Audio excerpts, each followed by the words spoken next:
Earlier, I was able to show you that the airport reached 70 degrees. Well, that also is along with Niagara Falls, but it was much cooler across the southern tier, which held on to some showers throughout the first half of the day, where the second half of the day came through Buffalo and the Falls. We're only near 60 degrees for Olean.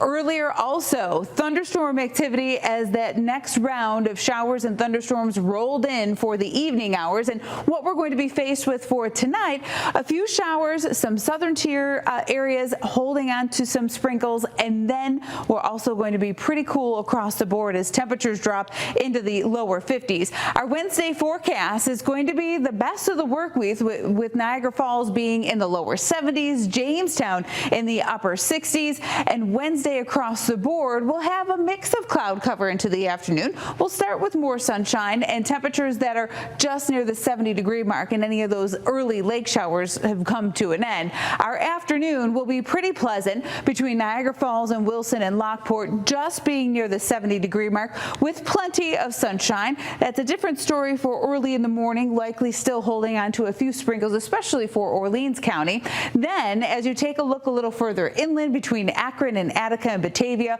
all holding into the upper 60s, and that will likely still be the case for Buffalo and downtown Buffalo out to Depew, where highs are right in the upper 60s, and 70 between Kenmore and Amherst and Clarence.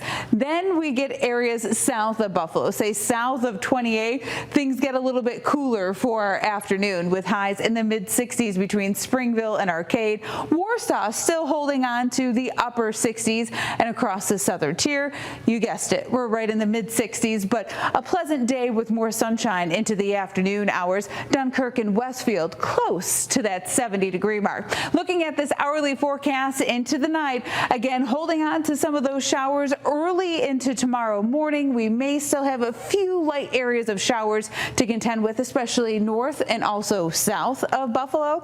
And then for the afternoon, we're mostly sunny. We're going to deal with dry conditions for the day on Wednesday, varying amounts of clouds into the evening and overnight, and early on Thursday, primarily dry. It's not until the afternoon that we deal with the next round of showers and thunderstorms as a potential that come in. Some heavier downpours possible, and with this system, it's going to be a pretty potent one that drops our temperatures for Friday. So we get rid of that batch of rain, but we're going to deal with much cooler air that then filters in behind it.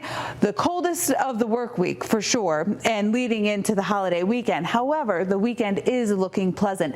Low 60s for our Friday. Few showers there, but by Labor Day, very pleasant with highs in the upper 70s. Well, the